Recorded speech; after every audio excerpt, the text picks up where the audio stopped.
Bien sûr, de crypto, les infos crypto pour ceux qui n'ont pas le temps. Tout ce qui se passe sur Bitcoin et les cryptos est assez limpide. Je vais vous montrer, les gars, les indicateurs que je surveille et ils en va vraiment d'endroit en endroit, mais qui sont déjà prédéfinis, notamment sur Ether.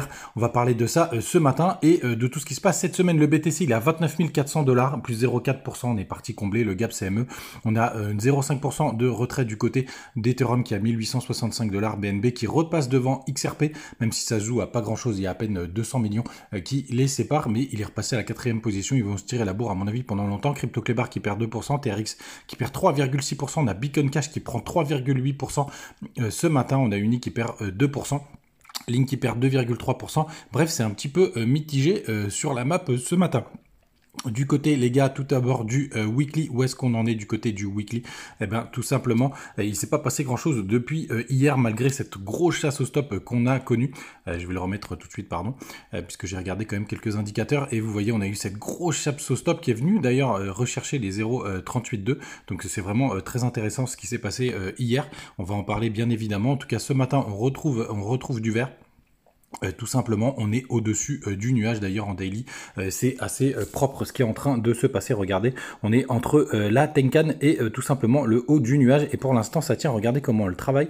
C'est assez impressionnant. Effectivement, j'avais pas regardé sur le daily. C'est très très chouette. Je le découvre en live avec vous. Donc pour l'instant, gros range, très bien, très bien reconstruit juste ici et tout simplement on a ce bas de l'ancien range juste là, donc on va voir ce que ça va donner. Les 0,38 tiennent, les chasses au stop continuent.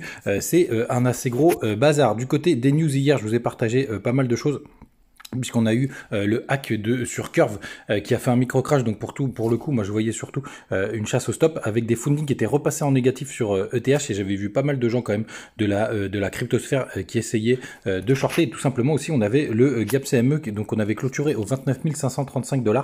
On a été les chercher parfaitement dans la nuit, donc c'est vraiment très intéressant. Donc il n'y a pas du tout de gap, il a directement été comblé, et c'est pour ça d'ailleurs que j'étais assez confiant. Là je suis sur les contrats futurs, le gap CME, donc là on est en daily. Donc hier on avait clôturé, enfin vendredi on avait clôturé, vous voyez, au 29 525 hein, sur cette bougie qui est juste au milieu, là, juste là, l'avant-dernière, et sur cette dernière on est parti venir directement récupérer.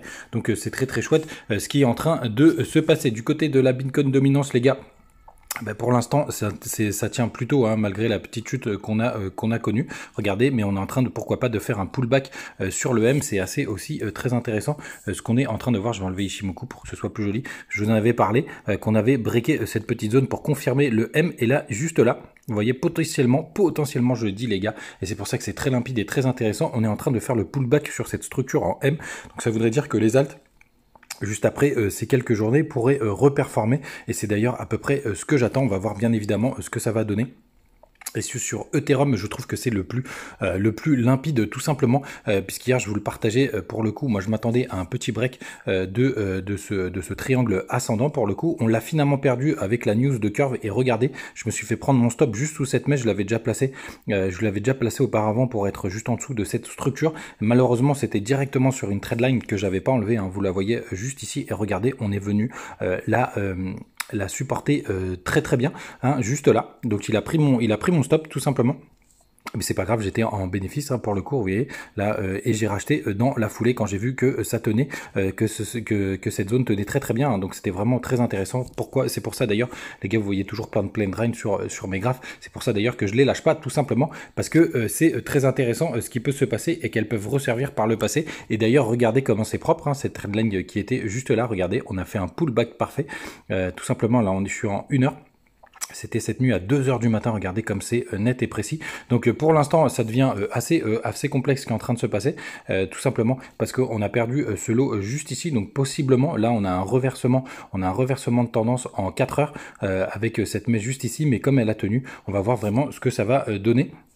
Et surtout, vous pouvez le voir juste ici, les fundings sont passés négatifs. Ah, ils sont repassés positifs. Si vous le cherchez d'ailleurs, les fundings, ça veut dire quand vous payez ou pour être en long ou en short, et vous voyez, c'est à 0,01. Donc ça veut dire que c'est très très neutre juste ici. Donc c'est vraiment intéressant. Et hier, ils étaient en négatif. C'est pour ça d'ailleurs que ça m'a conforté de rentrer en position.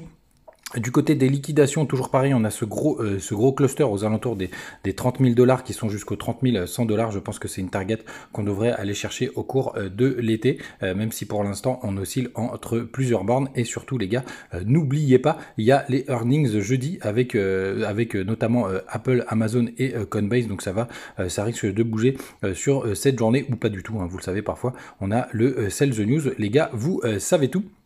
Ah oui, et je vous ai promis de vous en parler. Donc il y a un mec hier qui a transformé grâce à la crypto Bald, pardon pour le poisson, grâce à la crypto Bald qui est sur Base, la nouvelle blockchain de Coinbase, et pour le coup il a fait un froid 3000 en 24 heures, ce qui est complètement barjo. Alors attention hein, les gars, c'est vraiment du gros FOMO. Moi typiquement j'en ai acheté un petit peu d'ailleurs hier soir. Ça avait bien performé, j'étais à plus 70%, c'est redescendu à plus 20% ce matin. Parce qu'elle est disponible tout simplement du côté de où est-ce que je l'ai mis, du côté de BingX. Comme d'hab, je vous laisserai toutes les infos en commentaire, et vous l'avez d'ailleurs sur la page d'accueil du côté de TikTok. Là, je vous le dis pas tous les jours, mais si vous allez sur le Linktree, vous avez tout qui va s'afficher. Les gars, passez une très très bonne journée. Bon courage pour ceux qui bossent, c'est mon cas. Et puis on se retrouve comme d'habitude ce soir avec une petite news ou demain. Ciao.